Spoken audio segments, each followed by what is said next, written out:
السلام عليكم ورحمة الله وبركاته. الحمد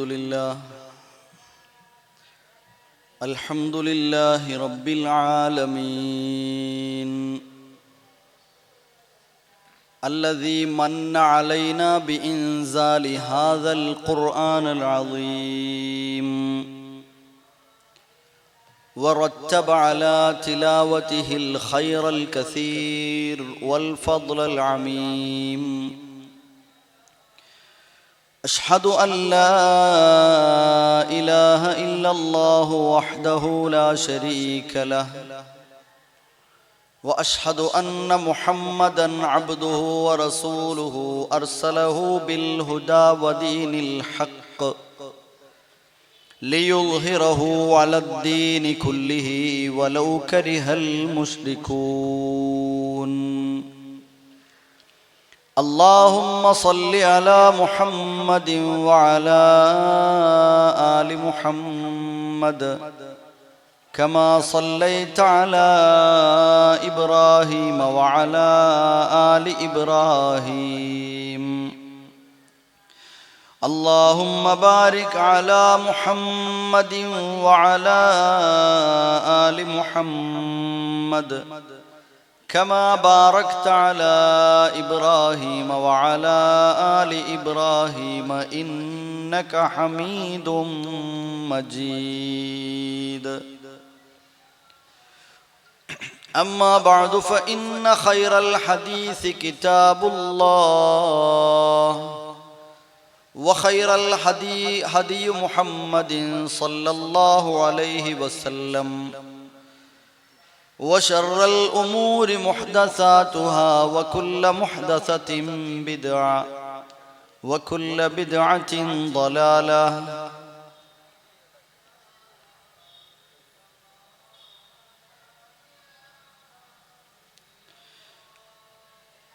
أعوذ بالله من الشيطان الرجيم. بسم الله الرحمن الرحيم.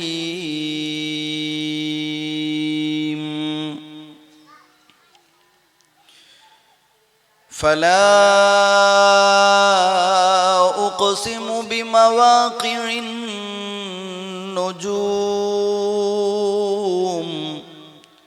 وإنه لقسم لو تعلمون عظيم. إنه لقرآن كريم في كتاب مكنون لا يمسه إلا المطهرون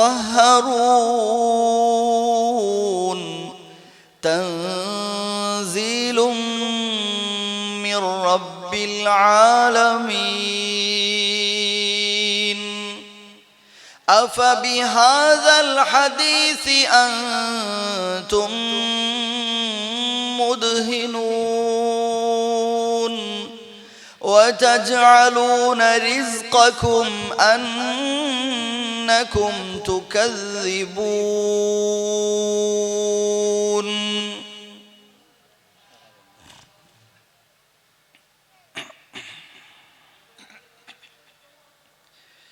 أكرم بقوم أكرموا القرآن وهبوا له الأرواح والأبدان. قوم قد اختار الإله قلوبهم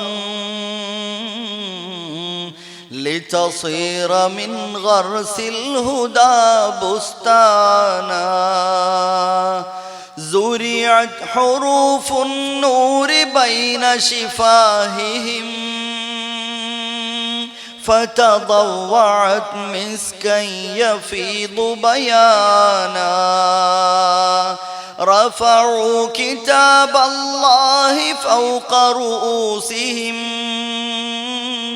ليكون نورا في الظلام فكان سبحان من وهب الأجور لأهلها وهدى القلوب وعلم الإنسان أكرم بقوم أكرموا القرآن وهبوا له الأرواح والأبدان. അല്ലാഹുവേ, വിശുദ്ധ ഖുർആനിനെ ആദരിച്ചിട്ടുള്ള ആളുകളെ നീയും ആദരിക്കണമേ. അവർ അവരുടെ മനസ്സും ശരീരവും ഖുർആനിനു വേണ്ടി നൽകുന്നവരാണ്. സ്നേഹ ബഹുമാനമുള്ള രക്ഷിതാക്കളെ, സഹോദരി സഹോദരങ്ങളെ, പ്രിയം നിറഞ്ഞ കുട്ടികളെ, പണ്ഡിതന്മാരെ, നേതാക്കളെ, അല്ലാഹു സുബ്ഹാനഹു വ തആലയുടെ ഇഷ്ടദാസന്മാരിൽ ഉൾപ്പെടാനും അവനൊരുക്കിയ സ്വർഗലോകത്തെ അതിഥികളായി എത്തുന്നവരിൽ ഉൾപ്പെടാനും വേണ്ടതായ പ്രവർത്തനങ്ങൾ, യോഗ്യതകൾ നേടിയെടുക്കാൻ എന്നും എപ്പോഴും ശ്രദ്ധയുണ്ടാകണമെന്ന് ആമുഖമായി ഓർമ്മപ്പെടുത്തുകയാണ്. വളരെ സന്തോഷമുണ്ട് നിങ്ങളുടെ മുമ്പിൽ ഈ ഒരു സംരംഭവുമായി ബന്ധപ്പെട്ട് നിൽക്കുവാൻ. പ്രത്യേകിച്ച് വിശുദ്ധ ഖുർആനിൻ്റെ പഠനവുമായി ബന്ധപ്പെട്ട സമ്മേളനമാണ്, ഒരുമിച്ചുകൂടലാണ്, സംരംഭമാണ് നമ്മുടെ മുമ്പിൽ. അല്ലെങ്കിൽ ആ സംരംഭത്തിലാണ് നിങ്ങളും ഞാനും ഉള്ളത്. നേരത്തെ MSMന്റെ ഭാരവാഹി സൂചിപ്പിച്ച വളരെ പ്രധാനപ്പെട്ട ഒരു കാര്യമുണ്ട്. എനിക്ക് വളരെ സന്തോഷം തോന്നി. ചെറിയ മനസ്സിൽ അല്ലെങ്കിൽ പഠനത്തിൻ്റെ ആരംഭഘട്ടത്തിലെ ഉന്നതമായ ഒരു ചിന്ത, പലരും ചോദിക്കാനും പറയാനും ഭയപ്പെടുന്ന ഒരു കാര്യം, ലോകാവസാനം വരെ നിലനിൽക്കുന്ന വിശുദ്ധ ഖുർആനിൻ്റെ ആഴങ്ങളിലൂടെയുള്ള യാത്ര അവസാനിച്ചിട്ടൊന്നുമില്ലല്ലോ. വർഷങ്ങൾക്ക് മുമ്പ് വലിയ പണ്ഡിതന്മാരായ ആളുകൾ വിശുദ്ധ ഖുർആനിനെ കുറിച്ച് ആലോചിക്കുകയും വിവരണങ്ങൾ തയ്യാറാക്കുകയും ചെയ്തത് പഠിച്ച് നമ്മളും അതിൽ മാത്രം ഒതുങ്ങിപ്പോവുകയോ, നമ്മൾ ചിന്തിച്ച പോലെ അവരും ചിന്തിച്ചിരുന്നുവെങ്കിൽ അതിനും വർഷങ്ങൾക്കൊരുപാട് പിന്നിലുള്ള ആരെങ്കിലും എഴുതി വച്ചത് അവർ വായിച്ചു പോകുമായിരുന്നു. അവരും അങ്ങനെ ചിന്തിച്ചിരുന്നുവെങ്കിൽ അതിനും മുമ്പുള്ള, അഥവാ ഒരു വിശുദ്ധ ഖുർആൻ അന്ത്യനാൾ വരെയുള്ള മുഴുവൻ ബുദ്ധിശാലികളുടെയും മുഴുവൻ ചിന്തകരുടെയും എല്ലാവരുടെയും മുമ്പിൽ യൗവനം നഷ്ടപ്പെടാതെ നിൽക്കുന്ന ഗ്രന്ഥമാണെന്ന് പറയുകയും, പുതിയ കാലത്ത് അടിസ്ഥാനത്തിൽ നിന്ന്, അടിത്തറയിൽ നിന്ന് വ്യതിചലിക്കാതെ വിശുദ്ധ ഖുർആനിൻ്റെ കൃത്യമായ ആശയത്തിൽ ഉറച്ചു നിന്നതുകൊണ്ട് തന്നെ കാലത്തിനൊത്ത് അന്നത്തെ പുതിയ കാര്യങ്ങളെ ഖുർആനിൽ നിന്ന് വായിച്ചെടുക്കാൻ കഴിയുന്നു എന്ന ചിന്ത ഇല്ലാതെ പോയിരിക്കുന്നു. ഇങ്ങനെ ഇനി പറയാൻ പാടില്ല, മുമ്പൊരാൾ ഇങ്ങനെ പറഞ്ഞിട്ടുണ്ട്, അതേ പറ്റുള്ളൂ എന്ന ചിന്തയിലാണ്. അതിൽ നിന്നൊരു മാറ്റത്തിന് ഇന്നാട്ടിൽ തുടക്കമായല്ലോ എന്നാണ് MSMകാരൻ ആശ്വസിച്ചത്. അൽഹംദുലില്ലാഹ്. ഇൻഷാ അല്ലാഹ് ആ വിധത്തിൽ QRF വളരണം എന്നായിരിക്കും സംഘാടകരുടെ ഉദ്ദേശം. അങ്ങനെ തന്നെ ആവട്ടെ. അള്ളാഹു അതിന് എല്ലാവിധത്തിലും തൗഫീഖ് നൽകി അനുഗ്രഹിക്കട്ടെ എന്ന് പ്രാർത്ഥിക്കുകയാണ്. ഒരു പുതിയ റിസർച്ച് നടക്കട്ടെ. താൻ പഠിച്ച മേഖലയുമായി വിശുദ്ധ ഖുർആനിനെ ബന്ധപ്പെടുത്താൻ കഴിയുമോ എന്ന് വ്യത്യസ്ത തലങ്ങളിൽ പഠനം നടത്തിയ ആളുകൾ ചിന്തിക്കാൻ ഒരുങ്ങിയിട്ടുണ്ടെങ്കിൽ അവർക്ക് വിശുദ്ധ ഖുർആനുമായി ബന്ധപ്പെടാൻ ഖുർആനിന്റെ പണ്ഡിതന്മാർ, ഖുർആൻ പഠിച്ച ആളുകളുമായി സംവദിക്കാനുള്ള അവസരമുണ്ടാകണം. അങ്ങനെ ഒരു വിദ്യാർത്ഥി, ഒരു പഠിതാവ് ആവശ്യപ്പെടുകയാണെങ്കിൽ, അങ്ങനെ ഒരു പുതിയ ചർച്ചയ്ക്ക്, ഒരു പുതിയ പഠനത്തിന് നമുക്ക് സംവിധാനമില്ല എന്ന് പറയുന്നത് ഖുർആനിന്റെ അനുയായികൾക്ക് യോജിച്ചതല്ല. ആ ഒരു ചിന്ത കൊണ്ട് തന്നെയാണ് ഇങ്ങനെ ഒരു റിസർച്ച് ഫൗണ്ടേഷൻ, ഖുർആൻ റിസർച്ച് നടക്കുന്നത്. തീർച്ചയായും അങ്ങനെയാണ്. അത് വിജയകരമായി മുന്നോട്ട് പോകട്ടെ എന്ന് ആത്മാർത്ഥമായി പ്രാർത്ഥിക്കുകയാണ്. ഞാൻ മനസ്സിലാക്കിയത്, നിങ്ങളുടെ മുമ്പിൽ പറയണമെന്ന് ഓർമ്മപ്പെടുത്തിയ ഒരു കാര്യം, 2 വർഷം നീണ്ടു നിൽക്കുന്ന ഒരു കോഴ്സ് എന്ന നിലക്കാണ്, കൃത്യമായ വ്യവസ്ഥാപിതമായ ഒരു പഠന സംരംഭമായിട്ടാണ് QRF ഒരുങ്ങിയിരിക്കുന്നത്. QRF-ൽ ഒരുപാട് ആളുകൾ അഡ്മിഷൻ നേടിയിട്ടുണ്ട്, തേടിയിട്ടുണ്ട്. അപ്പൊ ആ അഡ്മിഷൻ ലഭിച്ച ആളുകൾക്ക് പഠനത്തിൽ ഓരോ വർഷവും അവരുടെ റിസർച്ച്, അവരിൽ നിന്നുണ്ടാകുന്ന പ്രൊഡക്റ്റുകൾ അല്ലെങ്കിൽ അവരുടെ സൃഷ്ടികൾ പരിഗണിച്ച്, അവരുടെ സംഭാവനകൾ പരിഗണിച്ച് ഓരോ വർഷവും ഏറ്റവും ഉന്നത സ്ഥാനത്തെത്തുന്ന തെരഞ്ഞെടുക്കപ്പെടുന്ന ആൾക്ക് ചെറിയ മുണ്ടം അബ്ദുൽ ഹമീദ് മദനിയുടെ നാമധേയത്തിൽ അല്ലെങ്കിൽ പേരിൽ അവാർഡ് നൽകപ്പെടുന്നുണ്ട്, തീരുമാനിക്കപ്പെട്ടിട്ടുണ്ട് എന്ന വിവരം നിങ്ങളെ അറിയിക്കുക കൂടെ തന്നെ ചെയ്യുകയാണ്. അള്ളാഹു അത് നേടുക എന്നതിലുപരി നമുക്ക് ആ മേഖലയിൽ പഠനം നടത്താനും ഖുർആനിന്റെ ആഴത്തിലേക്ക്, നേരത്തെ സഹോദരൻ സൂചിപ്പിച്ചതുപോലെ ആഴത്തിലൂടെ സഞ്ചരിക്കാൻ, അതിൻ്റെ ഉപരിലോകത്തിലൂടെയല്ല. ഞാൻ പലപ്പോഴും ഓർക്കാറുള്ള ഒരു വിഷയം, ഒരു ഫ്ലവർ ഷോയിൽ പങ്കെടുക്കുകയാണെങ്കിൽ, ഫ്ലവർ ഷോയിൽ പങ്കെടുക്കുമ്പോൾ അത് എല്ലാം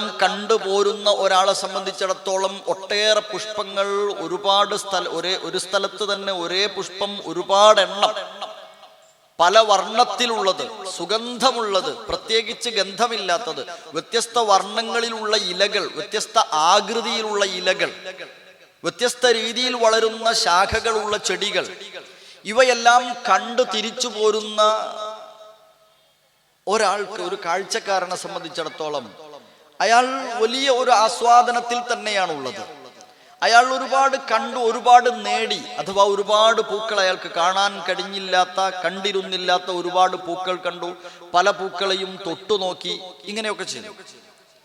നേരെ മറിച്ച് അതിൽ ചില ആളുകളൊക്കെ 1-2 ചെടികൾ അല്ലെങ്കിൽ അതിൻ്റെ വിത്തുകൾ, തൈകളോ വിത്തുകളോ വാങ്ങി വീട്ടിലേക്ക് വരും.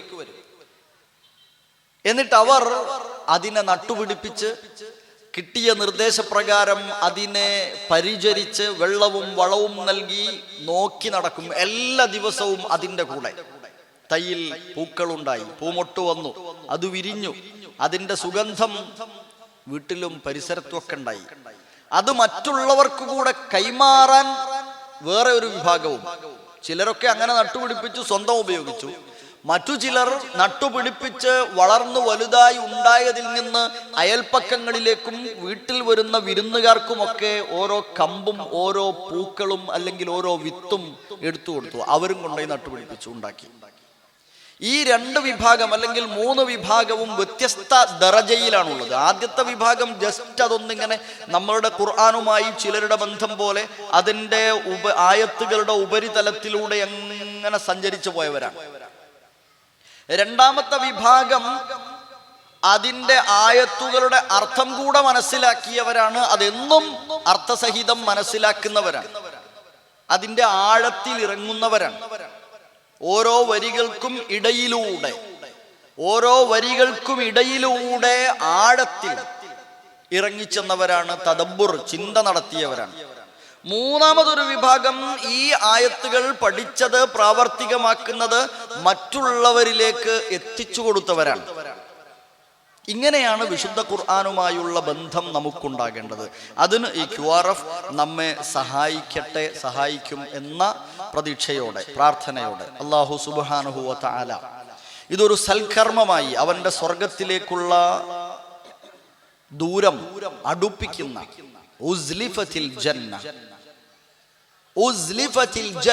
ജന്നത്ത്, സ്വർഗം അടുപ്പിക്കപ്പെടുന്ന അവസ്ഥ, ഒരു സന്തോഷം ഈ പ്രവർത്തനം മൂലം നമുക്ക് നൽകി അനുഗ്രഹിക്കട്ടെ. സംഘാടകരായിരുന്നാലും മറ്റ് ഇതുമായി ബന്ധപ്പെടുന്ന ആളുകളായിരുന്നാലും ഒക്കെ ഇന്നു മുതലേ അതിൻ്റെ കൃത്യമായ ഇഖ്ലാസോടുകൂടെയുള്ള നിയ്യത്തായിരിക്കണം നമ്മുടെ മനസ്സിൽ ഉണ്ടായിരിക്കേണ്ടത് എന്നുകൂടെ ഓർമ്മപ്പെടുത്തട്ടെ. അള്ളാഹു അനുഗ്രഹിക്കട്ടെ. വിശുദ്ധ ഖുർആനിലെ 56-ാം അധ്യായം സൂറത്തുൽ വാഖിഅയിലെ ആയത്തുകളാണ് ഞാൻ ആമുഖമായി ഓതി കേൾപ്പിച്ചിട്ടുള്ളത്. അഊദു ബില്ലാഹി മിനശ് ശൈത്വാനിർ റജീം. ബിസ്മില്ലാഹിർ റഹ്മാനിർ റഹീം.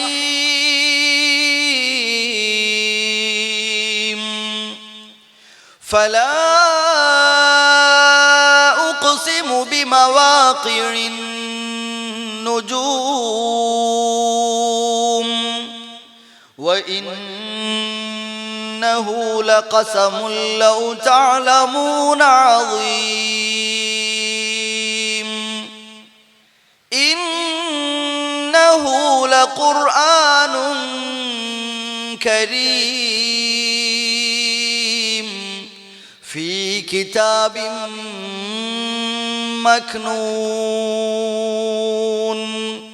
لا يمسه إلا المطهرون تنزيل من رب العالمين.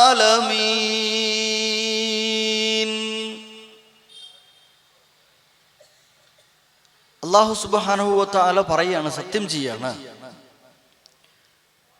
പ്രപഞ്ചത്തിലെ ആകാശ ലോകത്തെ നക്ഷത്ര സ്ഥാനങ്ങളെക്കുറിച്ച്,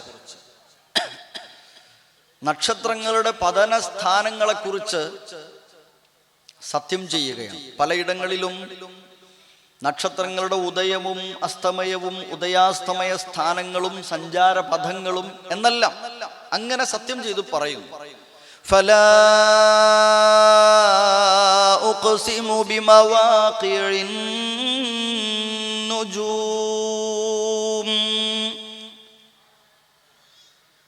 എന്നിട്ട് അല്ലാഹു സുബ്ഹാനഹു വതആല പറയുന്നത്,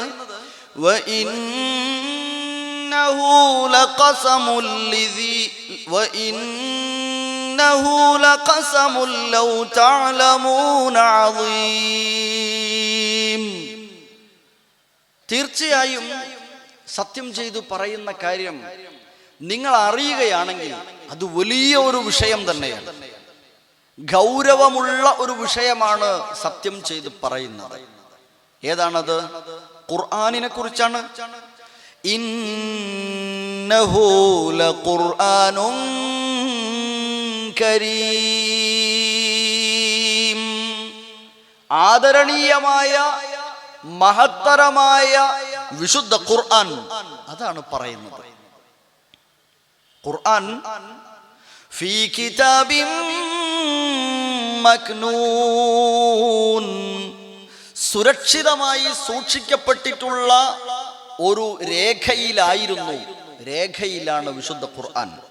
ലൗഹുൽ മഹ്ഫൂദിനെ കുറിച്ച്, ലാ യമസ്സുഹു ഇല്ലൽ മുതഹ്ഹറൂൻ, പരിശുദ്ധരല്ലാതെ അതിനെ, ലൗഹുൽ മഹ്ഫൂദിനെ സ്പർശിക്കുകയുമില്ല. തൻസീലും മിർ റബ്ബിൽ ആലമീൻ, അത് ലോക രക്ഷിതാവിൽ നിന്ന് അവതീർണമായതാണ്. ലോകരക്ഷിതാവിൽ നിന്ന് അവതീർണമായ ലൗഹുൽ മഹ്ഫൂദിൽ സുരക്ഷിതമായി സൂക്ഷിക്കപ്പെട്ട ആശയങ്ങളാണ് വിശുദ്ധ ഖുർആനായി പ്രവാചകൻ സല്ലല്ലാഹു അലൈഹി വസല്ലമയുടെ ഹൃദയത്തിലേക്കും അതിലൂടെ നമ്മുടെ മനസ്സുകളിലേക്കും നൽകിയിട്ടുള്ള നിഅമത്ത് എന്നാണ് ആമുഖമായി ഓർമ്മപ്പെടുത്തുന്നത്.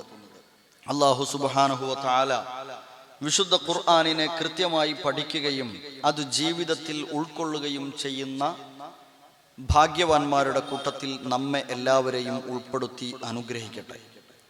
എത്ര തവണ വായിച്ചാലും മതിവരാത്ത, മടുപ്പുളവാകാത്ത ഗ്രന്ഥമാണത്.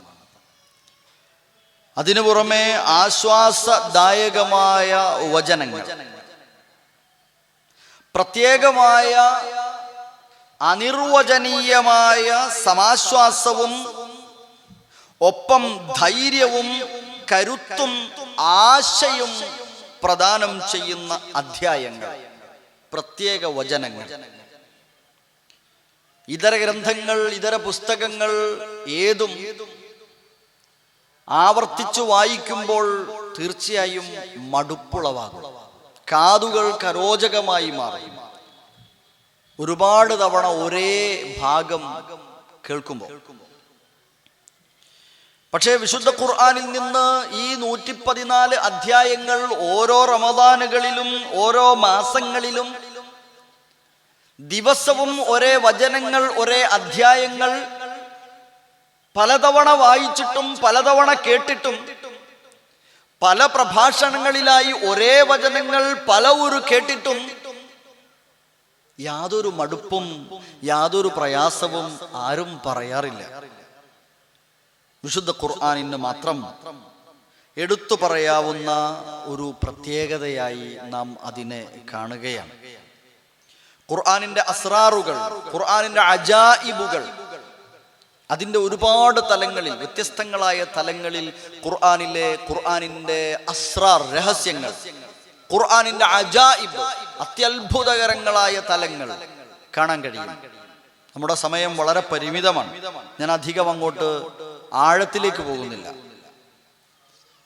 ശത്രുക്കൾ പോലും, നിഷേധികൾ പോലും ഖുർആനിനെ അംഗീകരിച്ചിട്ടില്ലാത്ത, ഖുർആനിനെ എതിർത്തുകൊണ്ടിരിക്കുന്ന മുഹമ്മദ് നബി സല്ലല്ലാഹു അലൈഹി വസല്ലമയെ തന്നെ വകവരുത്താൻ തയ്യാറായി നിൽക്കുന്ന ശത്രുപക്ഷത്തെ നേതാക്കൾ മാത്രമല്ല, അവർ സാഹിത്യത്തിൽ അങ്ങേയറ്റം കഴിവുള്ളവരും. അവർ പോലും പറഞ്ഞു വിശുദ്ധ ഖുർആനിനെ കുറിച്ച്, തീർച്ചയായും അല്ലാഹുവാണ് സത്യം എന്ന് പറഞ്ഞുകൊണ്ട് അവർ പറയുന്നത് ഇന്ന ലഹു ലഹലാവ, അതിന് പ്രത്യേകമായ ഒരു മാധുര്യമുണ്ട് എന്ന്. വിശുദ്ധ ഖുർആനിന് പ്രത്യേകമായ ഒരു ഹലാവത്തുണ്ട്, മാധുര്യമുണ്ട്. നേരത്തെ റഷീദ് സാഹിബ് സൂചിപ്പിച്ചു അതിന്റെ മ്യൂസിക്കൽ തലത്തെക്കുറിച്ച്, താളാത്മകതയെക്കുറിച്ച്, സംഗീതാത്മകതയെക്കുറിച്ച്. ഒരു യാഥാർത്ഥ്യമാണത്. വിശുദ്ധ ഖുർആനിനെ കുറിച്ച് ഒന്നും അറിയാത്ത പലരും, ഒന്നും അറിയാത്ത, അതുവരെ ഖുർആൻ ഒന്നും തൊട്ടു നോക്കിയിട്ടില്ലാത്ത, വായിച്ചു നോക്കിയിട്ടില്ലാത്ത, പരിഭാഷ പോലും വായിച്ചു നോക്കിയിട്ടില്ലാത്ത ആളുകൾ ഖുർആനിലെ ആയത്തുകള്, അധ്യായങ്ങൾ ഇങ്ങനെ തുടർച്ചയായി അല്പസമയം കേൾക്കുമ്പോൾ അവർ ഒന്നുകൂടെ കേൾക്കട്ടെ എന്ന് പറയാറുണ്ട്. എനിക്ക് നേർക്കുനേർ അനുഭവമുണ്ട്. എൻ്റെ വിദ്യാലയത്തിലെ പലരും ഖുർആൻ അവർ കേൾക്കുന്ന സമയത്ത് അതിൻ്റെ വശ്യതയെക്കുറിച്ച് സംസാരിച്ചിട്ടുണ്ട്. കമലാ സുരയ്യയുടെ ഇസ്ലാമാശ്ലേഷ സമയത്ത് അവരെ സന്ദർശിച്ചവരോട് അവർ വിശുദ്ധ ഖുർആൻ പാരായണം ചെയ്യാൻ ആവശ്യപ്പെട്ടപ്പോൾ കൂട്ടത്തിലുണ്ടായിരുന്ന ഒരാൾ സൂറത്തുൻ നജ്മ് പാരായണം ചെയ്തപ്പോൾ അവർ പറഞ്ഞത് മുളങ്കാടിലൂടെയുള്ള അവരുടെ ആ ഒരു സാഹിത്യപരമായ രീതിയിൽ തന്നെ അവിടെയുണ്ടായ മന്ദമാരുതൻ, അതുപോലെ തോന്നുന്നു എനിക്ക് ഈ വചനങ്ങൾ കേൾക്കുമ്പോഴെന്നാണ്. അതിനൊരു വശ്യതയുണ്ട് പാരായണ തലത്തിൽ തന്നെ. ഞാൻ പാരായണ തലം മാത്രം പറഞ്ഞ് പോകാം എന്നതല്ല ഉദ്ദേശിക്കുന്നത്. അള്ളാഹു അനുഗ്രഹിക്കട്ടെ. ഏതായിരുന്നാലും ജമാൽ അല്ലെങ്കിൽ ജമാലിയ എന്ന പദം, ജമാലിയത്ത്, ജമാൽ, സൗന്ദര്യം, സൗന്ദര്യ, ഒരു ഭംഗി, സീനത്ത്. വിശുദ്ധ ഖുർആനിന്റെ ഭംഗിയെക്കുറിച്ച് പറയുന്നത് അത് ഏറ്റവും വലിയ ഒരു അനുഗ്രഹമായി അള്ളാഹു നമുക്ക് നൽകിയിട്ടുള്ള നിഅ്മത്തുൻ കുബ്ര, അള്ളാഹു നമുക്ക് നൽകിയിട്ടുള്ള ഏറ്റവും വലിയ ഒരു അനുഗ്രഹമാണ് ജമാൽ, ജമാലിയ എന്നത്. അള്ളാഹുവിനെ പരിചയപ്പെടുത്തിയപ്പോൾ പോലും ഇന്നല്ലാഹ ജമീലുൻ യുഹിബ്ബുൽ ജമാൽ, അവൻ ഭംഗിയുള്ളവനാണ്, ഭംഗിയെ ഇഷ്ടപ്പെടുന്നു, സൗന്ദര്യത്തെ അവൻ ഇഷ്ടപ്പെടുന്നു. സൗന്ദര്യത്തെ ഏറ്റവും ഇഷ്ടപ്പെടുന്ന സൗന്ദര്യവാനായ അല്ലാഹു സുബ്ഹാനഹു വ തആല ലോകാവസാനം വരെയുള്ള മുഴുവൻ മനുഷ്യരുടെയും ഇഹപര ജീവിതത്തിന്റെ സൗന്ദര്യം, അവർക്ക് സുന്ദരമായ ജീവിതം നയിക്കാനുള്ള ആശയങ്ങൾ അവതരിപ്പിക്കുമ്പോൾ അത് ആശയതലത്തിൽ മാത്രമല്ല, അതിൻ്റെ പുറമെയും ആന്തരികമായും ബാഹ്യമായുമുള്ള സൗന്ദര്യം അതിന് തീർച്ചയായും കണ്ടിട്ടുണ്ടാകും. തീർച്ചയായും അങ്ങനെ തന്നെയാണ് നമുക്കും അതിനെ മനസ്സിലാക്കാൻ കഴിയുന്നത്. ജമാൽ ഖാരിജി, ജമാൽ ദാഖിലി, ആന്തരികവും ബാഹ്യവുമായ ജമാലിയ, അല്ലെങ്കിൽ ജമാലുൻ ഹിസ്സി, ജമാൽ മഅനവി, ആശയപരമായതും അനുഭവപരമായതുമായ സൗന്ദര്യം വിശുദ്ധ ഖുർആൻ വരികൾക്കിടയിലൂടെ ആഴത്തിൽ ഇറങ്ങിച്ചെന്ന് പഠനം നടത്തുന്ന ഏതൊരാൾക്കും കണ്ടെത്താൻ കഴിയും. കലിമത്തു ജമാൽ അല്ലെങ്കിൽ ജമീൽ, ജമീൽ എന്നും ജമാൽ എന്നുമുള്ള പദം വിശുദ്ധ ഖുർആനിൽ ഞാൻ മനസ്സിലാക്കുന്നത് ശരിയാണെങ്കിൽ ഞാൻ ഓർക്കുന്നു 8 സ്ഥലങ്ങളിൽ വന്നിട്ടുണ്ട്. 8 സ്ഥലങ്ങളിലാണ് ജമാൽ ജമീൽ എന്ന പദങ്ങൾ വന്നിട്ടുള്ളത്. പരിശോധിക്കാം, തിരുത്തുകയും ചെയ്യാം തെറ്റാണെങ്കിൽ. ഞാൻ ഓർക്കുന്നു 8 തവണയാണ്. അതിൽ ഒരു തവണ ജമാൽ ഹിസ്സിയാണ്, ബാഹ്യമായ നേർക്കുനേർ ഇങ്ങനെ അനുഭവിക്കാൻ കഴിയുന്ന ജമാലിയത്താണ് സൂചിപ്പിച്ചിട്ടുള്ളത്. ബാക്കി 7 സന്ദർഭങ്ങളിലും പറഞ്ഞ ജമാൽ, ജമീൽ, ജമാലിയ അത് ആന്തരികമായതാണ്, മാനവീയാണ്, ആശയതലത്തിൽ ചെന്ന് കാണാൻ കഴിയുന്ന ഭംഗിയാണ്. പറഞ്ഞു വന്നത് സൗന്ദര്യത്തെക്കുറിച്ച് വിശുദ്ധ ഖുർആനിന്റെ വചനങ്ങളുടെ ക്രമങ്ങളിൽ പോലും അവതരണങ്ങളിൽ പോലും പദവിന്യാസത്തിൽ പോലുമുള്ള സൗന്ദര്യത്തെക്കുറിച്ച് സൂചിപ്പിക്കാനാണ്.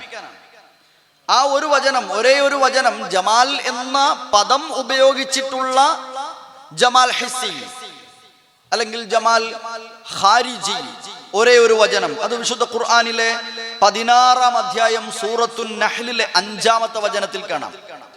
വലകും ഫീഹാ ജമാലുൻ ഹീന തുരീഹൂന വഹീന തസ്റഹൂൻ വലകും ഫീഹാ ജമാൽ വലകും ഫീഹാ ജമാലുൻ ഹീന തുരീഹൂന വഹീന തസ്റഹൂൻ. നിങ്ങൾക്ക് അതിൽ അഥവാ വൽ അൻആമ ഖലഖഹാ ലകും ഫീഹാ ദിഫ്ഉൻ വമനാഫിഉ വമിൻഹാ തഅകുലൂൻ. നിങ്ങൾക്ക് അല്ലാഹു സൃഷ്ടിച്ചു തന്നിട്ടുണ്ട് അൻആം, നാൽക്കാലികളെ, കന്നുകാലികളെ. നിങ്ങൾക്കതിൽ ഒട്ടേറെ ഉപകാരങ്ങളുണ്ട്, നിങ്ങൾ അതിൽ നിന്ന് ഭക്ഷിക്കുകയും ചെയ്യുന്നു എന്ന് പറഞ്ഞിട്ട് അല്ലാഹു പറയാണ് വലകും ഫീഹാ ജമാൽ വലകും ഫീഹാ ജമാലുൻ ഹീന തുരീഹൂന വഹീന തസ്റഹൂൻ. ആ കന്നുകാലികളെ നിങ്ങൾ മേയ്ക്കാൻ വിടുമ്പോഴും അവ മേച്ചിൽ കഴിഞ്ഞ് മേഞ്ഞു കഴിഞ്ഞ് തിരിച്ചു വരുമ്പോഴും നിങ്ങൾക്കതിൽ ഒരു തരം സൗന്ദര്യമുണ്ട്. അത് കന്നുകാലികളെ വളർത്തുന്ന കർഷകർക്കത് കൃത്യമായി മനസ്സിലാക്കും. താൻ വളർത്തുന്ന കന്നുകാലികളെയെല്ലാം, പശുക്കളെയും ആടുകളെയും ഒട്ടകങ്ങളെയും എല്ലാം രാവിലെ മേച്ചിൽ സ്ഥലത്തേക്ക് അഴിച്ചു വിടുമ്പോൾ അവ പോകുന്നതും അവ തിരിച്ചു വരുമ്പോഴുള്ളതുമായ ഒരു കുളിർമ, ഒരു സന്തോഷം, അങ്ങനെ ഒരു ജമാലിയത്ത്, ജമാൽ എന്ന പദം ഉപയോഗിച്ചുകൊണ്ട് അതിൻ്റെ ബാഹ്യതലത്തിൽ ഉപയോഗിച്ചത് കാണാം. ഈ പദം ഉപയോഗിക്കാതെ സൗന്ദര്യത്തെക്കുറിച്ച്, ബാഹ്യവും ആന്തരികവുമായ സൗന്ദര്യത്തെക്കുറിച്ച് ഒരുപാട് സ്ഥലങ്ങളിൽ വിശദീകരിച്ചിട്ടുണ്ട് കേട്ടോ. അത് മറ്റൊരു വിഷയം. ഞാൻ പറഞ്ഞത് പദം 8 സ്ഥലത്ത്, അതിലൊന്ന് ബാഹ്യം, മറ്റൊക്കെ ആശയപരം എന്നതാണ്.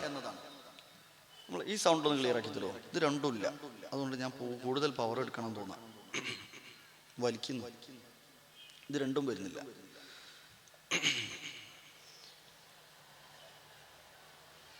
അപ്പൊ ജമാലിയത്ത് എന്ന വിഷയം, ഞാൻ ഒന്നുകൂടെ വിഷയത്തിലേക്ക് പോകാം.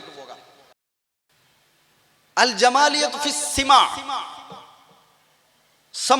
കേൾക്കുന്നതിൽ, കേൾക്കുക, കേൾക്കുന്നതിലുള്ള അല്ലെങ്കിൽ ശ്രവണ സൗന്ദര്യം, കേൾക്കാൻ കഴിയുക, കേൾക്കുന്നതിലുള്ള ഒരു ജമാലിയ, ഒരു സൗന്ദര്യം, താളം. അത് കേൾക്കുന്നതിൽ മാത്രമല്ല, പാരായണം ചെയ്യുന്ന ആളും അവിടെ അനുഭവിക്കുന്ന ഒരു സുഖം, ഒരു ജമാലിയത്ത്, ഈഖാഉ സൗതി എന്ന് പറയും. മറ്റൊന്ന് അൽ ജമാലിയ ഫി തനാസുഖിൽ കലിമാത്ത്, പദവിന്യാസത്തിലുള്ള ജമാലിയത്ത്. ഭയങ്കര രസമാണ്, അത്ഭുതകരമാണ്. എന്ത് രസമാണെന്നറിയോ? ചില ആയത്തുകളൊക്കെ ഞാൻ ചില ഉദാഹരണങ്ങൾ നിങ്ങളെ കേൾപ്പിക്കാൻ ആഗ്രഹിക്കും ഇൻഷാ അല്ലാഹ്.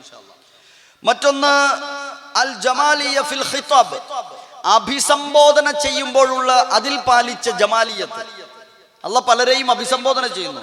തിന്മകളിൽ അകപ്പെട്ടുപോയ, ഒട്ടേറെ തിന്മ ചെയ്തു പോയ ആളുകൾ, അതേപോലെ അബദ്ധം വന്നു പോകുന്ന ആളുകളോട് തിരുത്തുന്ന ശൈലികൾ, അതേപോലെ മറ്റൊരു വിഭാഗത്തെ വിളിക്കുന്ന ഒരുപാട് ഖിതാബ്, അഭിസംബോധനകൾ. അവിടെ ഉപയോഗിച്ച ശൈലി, അതിലുള്ള ജമാലിയത്ത്. അതേപോലെ തന്നെ അൽ ജമാലിയ ഫി തർക്കീബിൽ ജുമൽ, ആയത്തുകളെ അല്ലെങ്കിൽ വാചകങ്ങളെ ഘടിപ്പിച്ചതിലുള്ള ഘടനാപരമായ ജമാലിയ, സൗന്ദര്യം. അൽ ജമാലിയ ഫി അലാഖത്തി ബൈനൽ ആയാത്തി ഫിൽ മഅന, ആശയതലത്തിലും അതേപോലെ വൽ കലിമ, പദതലത്തിലും ആയത്തുകൾക്കിടയിലുള്ള ബന്ധം, ഒരായത്തും അടുത്ത ആയത്തും തമ്മിലുള്ള ബന്ധം. അതാണ് നിങ്ങളുടെ QRF ആക്കുന്നത്. ഒരു ആയത്ത് മാത്രമല്ല പഠിക്കണം, ആ ആയത്തും അടുത്ത ആയത്തും തമ്മിലുള്ള ബന്ധം. അത് പഠനം നടത്തുമ്പോഴാണ് അതിലുള്ള ജമാലിയത്ത് എത്രമാത്രം വിശാലമാണ് എന്ന് കാണാൻ കഴിയുന്നത്, ഗ്രഹിക്കാൻ കഴിയുന്നത്. അൽ ജമാലിയ അൽ അലാഖ ബൈന സുവർ, സൂറത്തുകൾക്കിടയിലുള്ള ബന്ധം. ഓരോ സൂറത്തുകൾക്കിടയിലുള്ള, ഒരു സൂറത്ത് അവസാനിപ്പിച്ചു, അടുത്ത സൂറത്ത് എന്തിനിങ്ങനെ തുടങ്ങി. അൽ അലാഖ ബൈന സൂറത്തൈൻ, ഈ രണ്ട് സൂറത്തുകൾക്കിടയിലുള്ള ബന്ധം. അത് പഠനം നടത്തുമ്പോഴാണ് അല്ലാഹു സുബ്ഹാനഹു വ തആലയുടെ വഹി പ്രകാരം പ്രവാചകൻ ഓരോ സൂറത്തുകളെ ക്രമപ്രകാരം വെച്ചതും ആയത്തുകളെ ക്രമപ്രകാരം നിരത്തിയതുമൊക്കെ എന്തിനായിരിക്കും എന്ന് അത്ഭുതത്തോടുകൂടെ നമുക്ക് വായിച്ചെടുക്കാൻ കഴിയുന്നത്. ജമാലിയത്തുൽ ഖുർആൻ എന്നത് ആ അർത്ഥത്തിൽ വിശാലമായ ഒരു തരമാണ്. വിശുദ്ധ ഖുർആനിനെ കുറിച്ച് രണ്ട് പ്രധാന ചിന്തകൾ ഇതിനോട് ചേർത്ത് വെക്കാം. ഒന്ന്, കൗനുഹു അഹ്സനുൽ ഹദീസ്, ഏറ്റവും നല്ല വർത്തമാനമാണ് വിശുദ്ധ ഖുർആൻ എന്ന് ഖുർആൻ തന്നെ പറഞ്ഞിട്ടുണ്ട്. വിശുദ്ധ ഖുർആനിലെ സൂറത്തു സുമറിലെ 23-ാം വചനത്തിലൂടെ അല്ലാഹു സുബ്ഹാനഹു വ തആല പറഞ്ഞത് കാണാം. അല്ലാഹു നസ്സല അഹ്സനൽ ഹദീസി കിതാബൻ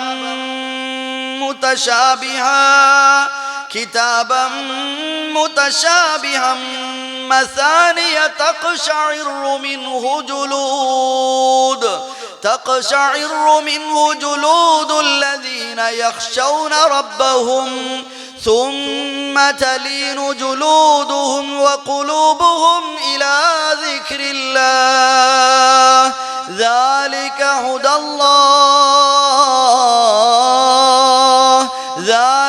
هدى الله يهدي به من يشاء ومن يضلل الله فما له من هاد الله نزل أحسن الحديث كتابا متشابها, ഏറ്റവും നല്ല വർത്തമാനം അള്ളാഹു ഇറക്കിയിട്ടുള്ള ഈ ഗ്രന്ഥമാണ് എന്ന് അള്ളാഹു സുബ്ഹാനഹു വ തആല അവിടെ സൂചിപ്പിക്കുകയാണ്. 39-ാം അധ്യായം സൂറത്തു സുമറിലെ 23-ാമത്തെ വചനത്തിൽ. രണ്ട് കാരണങ്ങളാണത്. ഖുർആൻ അഹ്സനുൽ ഹദീസ് ആകാനുള്ള പ്രധാനപ്പെട്ട രണ്ട് കാരണങ്ങൾ. അതിലൊന്ന് ഭാഷാ സാഹിത്യവും അതിന്റെ ഇഴ്ജാസുമാണ്, അമാനുഷികതയുമാണ്. ഭാഷാ സാഹിത്യവും അതിന്റെ അമാനുഷികതയും, ഇഴ്ജാസും. രണ്ടാമത്തെ കാരണം അന്യൂനമായ അതുല്യമായ ഹുക്മുകൾ അടങ്ങിയിരിക്കുന്നു എന്നതാണ്.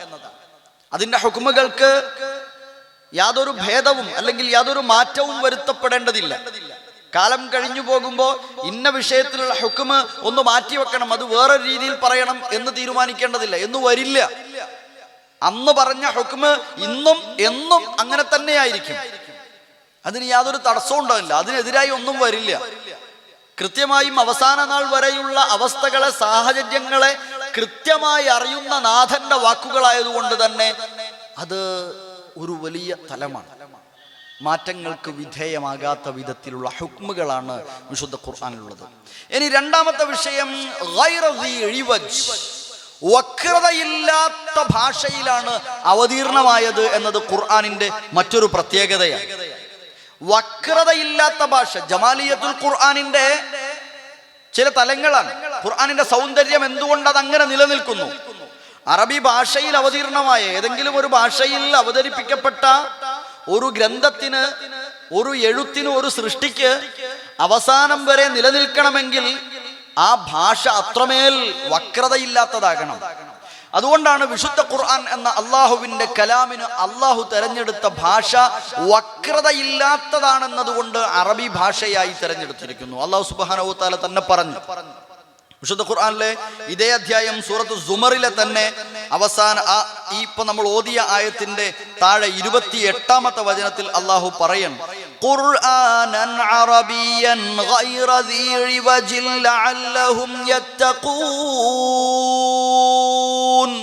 ഖുർആനൻ അറബിയൻ ഗൈറ ദീ ഇവജ്, ഒരു വക്രതയുമില്ലാത്ത അറബി ഭാഷയിൽ നാം ഖുർആനിനെ അവതരിപ്പിച്ചു. ലഅല്ലഹും യത്തഖൂൻ, അവർ സൂക്ഷ്മാലുക്കളാവാൻ വേണ്ടി, ഏറ്റവും സൂക്ഷ്മതയോടെ ജീവിക്കുന്നവരാകാൻ, അഥവാ തന്റെ ജീവിതത്തിനും ഒരു സൗന്ദര്യവും താളവും രൂപപ്പെടുത്തിയെടുക്കണമെങ്കിൽ അത്രമേൽ സൗന്ദര്യമുള്ള, താളമുള്ള, കൃത്യമായ, അന്യൂനമായ, വക്രതയില്ലാത്ത ഭാഷയിലായിരിക്കണം. അതിൻ്റെ പദങ്ങളൊക്കെ അങ്ങനെയാണ്, അക്ഷരങ്ങൾ അങ്ങനെയാണ്. ആ വിധത്തിൽ അവതരിപ്പിക്കപ്പെട്ട വിശുദ്ധ ഖുർആൻ, സഹോദരങ്ങളെ, സഹോദരികളെ, ഓരോ വിഷയം ചിലത് നമുക്ക് എടുത്ത് പരിശോധിക്കാം. ഒന്ന്, നമ്മൾ പറഞ്ഞത് കേൾവിക്കാരനുള്ള ആസ്വാദനമാണ്. ജമാലിയ ഫിസ്സിമ, കേൾക്കാനുള്ള അതിൻ്റെ സൗന്ദര്യം, ഭംഗി എങ്ങനെയുണ്ടാകും?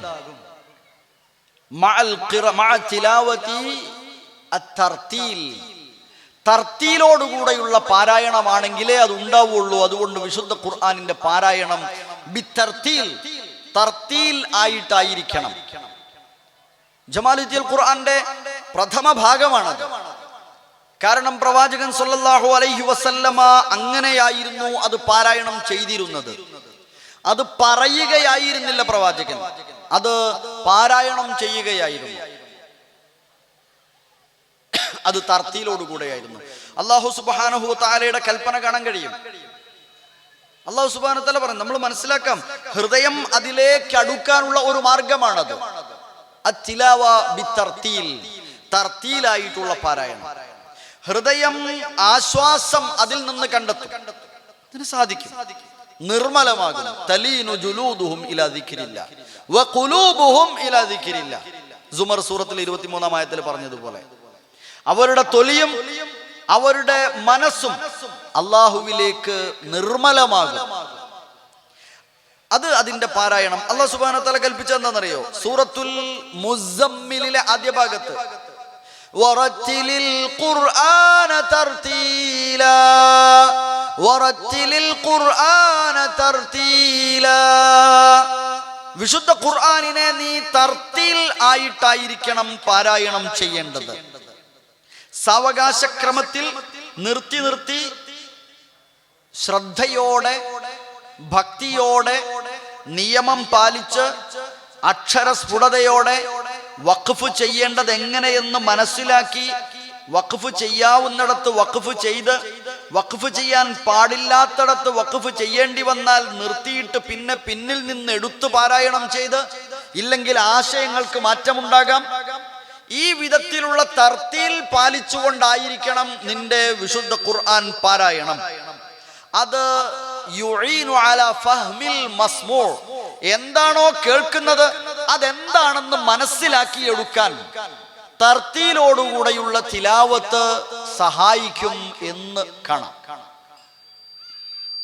തർത്തീലോടുള്ള സാവകാശത്തിൽ പാരായണം ചെയ്യുമ്പോഴാണ് നേരത്തെ റഷീദ് സാഹിബ് ആ പാട്ടിലൊക്കെ പറഞ്ഞതുപോലെ ആകാശഗോളങ്ങളെക്കുറിച്ച്, നക്ഷത്രങ്ങളെക്കുറിച്ച്, സൂര്യചന്ദ്രാദികളെക്കുറിച്ച്, രാപ്പകലുകളുടെ മാറ്റങ്ങളെക്കുറിച്ച്, ഭൂമിയെയും ഭൂമിയിലെ അത്ഭുത പ്രതിഭാസങ്ങളെയും, സമുദ്രത്തെയും കടലിനെയും കടലിലെ ജീവികളെയും കാറ്റിനെയും മഴയെയും ഇടിനാദങ്ങളെയും മിന്നേറുകളെയും ഒക്കെ കുറിച്ചുള്ള വചനങ്ങൾ കേൾക്കുമ്പോൾ അതിനെക്കുറിച്ച് ഖുർആനിൽ പറഞ്ഞിട്ടുണ്ടെന്ന് ആലോചിക്കുവാനും, ഇപ്പറഞ്ഞതൊക്കെ അതിനുശേഷം പറയുന്ന ഏക സൃഷ്ടാവിലേക്ക് നീ അടുക്കണം എന്ന് പറയാൻ വേണ്ടിയാണ് എന്നും ബോധ്യപ്പെടാനും, നമ്മുടെ ഇഹപര ജീവിതത്തിനൊരു സൗന്ദര്യം ലഭിക്കുവാനും ഈ ഖുർആനിന്റെ തജ്വീദ് തലം മനസ്സിലാക്കിയേ തീരൂ, അല്ല അത് പാലിക്കപ്പെട്ടേ തീരൂ.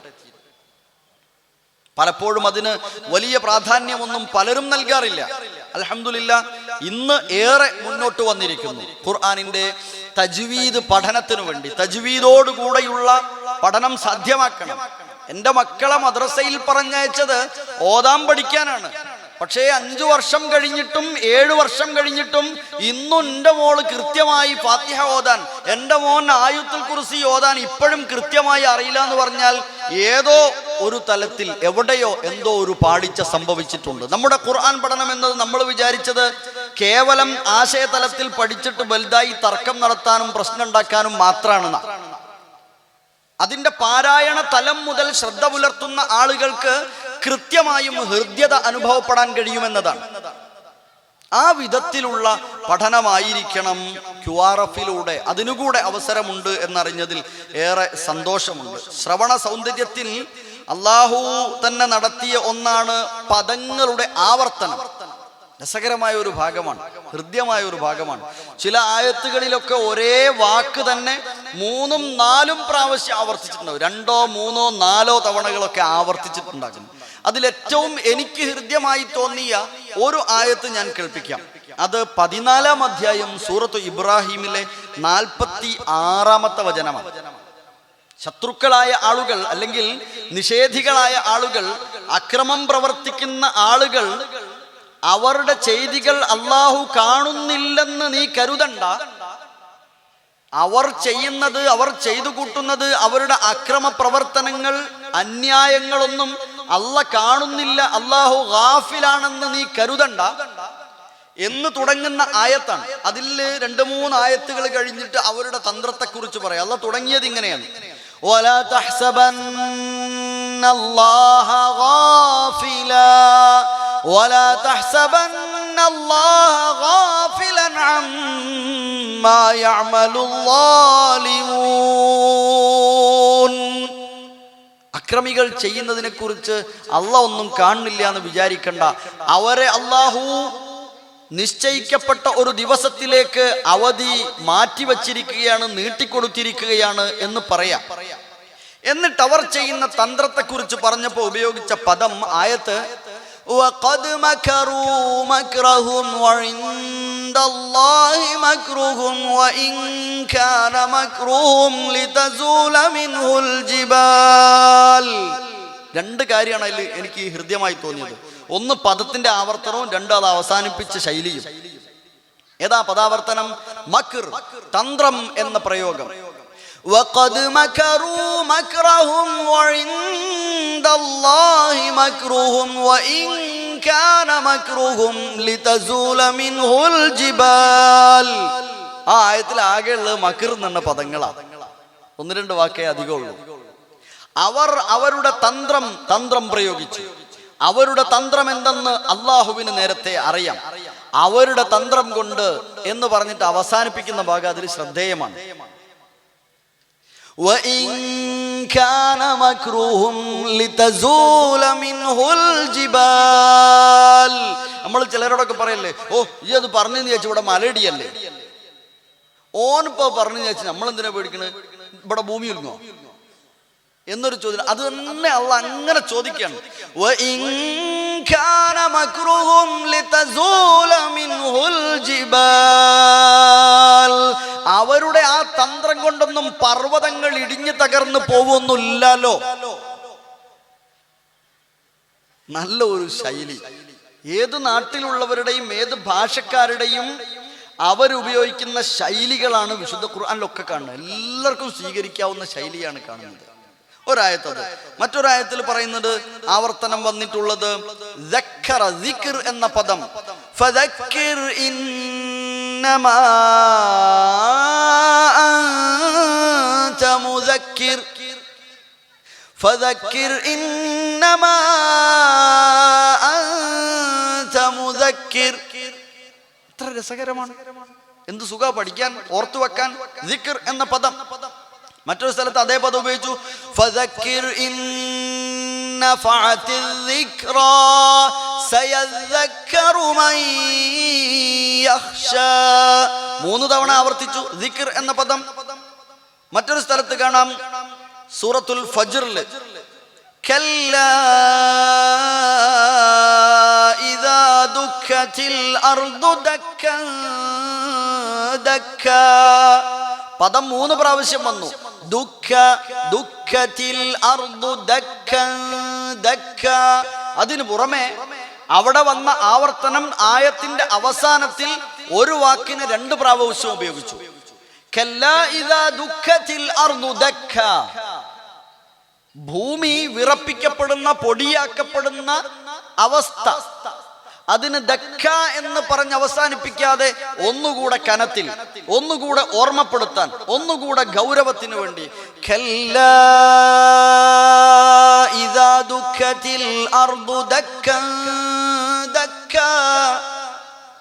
എന്നിട്ട് അവിടെ തന്നെ വീണ്ടും സൂചിപ്പിക്കുന്നുണ്ട്, അടുത്ത ആയത്തുകളിൽ കാണാവുന്ന ഭാഗമുണ്ട്. وجاء ربك والملك صفا صفا صفا صفا. മറ്റൊരു സ്ഥലത്ത് കാണാം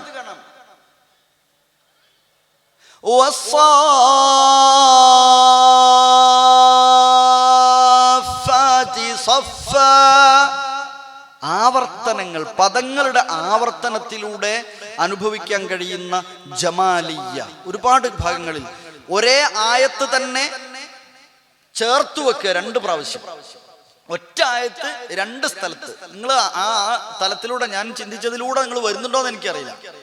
നിങ്ങൾക്ക് മനസ്സിലാവുന്ന വിധത്തിലാണോ ഞാൻ പറയുന്നത് എന്ന് ഞാൻ ഭയപ്പെടുന്നു. ആവാം, മനസ്സിലാകുന്നുണ്ടാവാം. ഞാൻ പറഞ്ഞ ആവർത്തനങ്ങളൊക്കെ വ്യത്യസ്ത തലത്തിലാണ്. പദം അവസാനത്തിൽ 2 പ്രാവശ്യം ചേർത്ത് വെക്കുന്നു.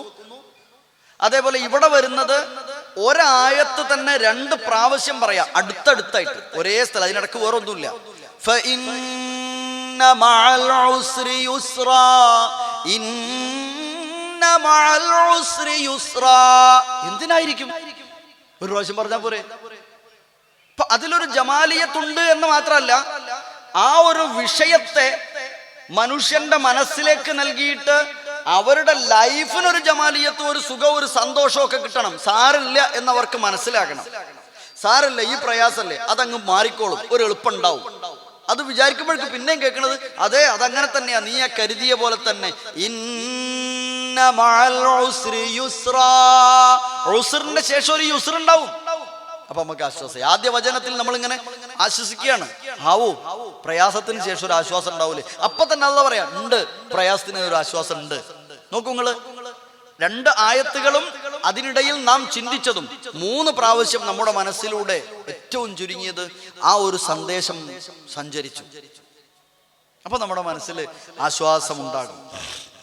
വേറെ ചില സ്ഥലത്ത് വന്നത് ഒരേ പദം തന്നെ 2 രീതിയിൽ ആവർത്തിച്ച് കാണാം. സൂറത്തുൻ നിസാഇലെ 41 കാണാം. 43 മുദബ്ദബീന ബൈന ദാലിക ലാ ഇലാഹ ഉലാഇ വലാ ഇലാഹ ഉലാ. ഹഉലാഇ എന്ന 2 പ്രയോഗം, 2 പദങ്ങൾ. ഇക്കൂട്ടരും ഇക്കൂട്ടരും, രണ്ടിലും ഇല്ല, അവിടെ ഇല്ല ഇവിടെ ഇല്ല, അങ്ങനത്തെ കുറച്ച് ആൾക്കാരുണ്ടാകും എന്ന് പറയുന്നു. ആടി നിൽക്കുന്ന ചിലരുണ്ടാകും. ലാ ഇലാഹ ഉലാഇ, ഈ കൂട്ടത്തിലും നിൽക്കൂല, വലാ ഇലാഹ ഉലാഇ, ഇക്കൂട്ടത്തിലേക്കില്ല, ഞാനിപ്പോ ഇങ്ങോട്ടുമില്ല എന്ന് പറയുന്ന ചില ആളുകളും ഉണ്ടാകും. ഖുർആൻ 41, 43, 4-ാം അധ്യായം അവിടെ സൂചിപ്പിക്കുന്നു പദങ്ങളുടെ ആവർത്തനം. വിഷയത്തെക്കുറിച്ച് ചിന്തിക്കുവാൻ, വിഷയത്തെക്കുറിച്ച് ചിന്തിക്കൂ. ആടി ഉലയുക എന്നതിന് ഉപയോഗിച്ച പദം നോക്കുങ്ങള്, അതൊരാട്ടമാണ്.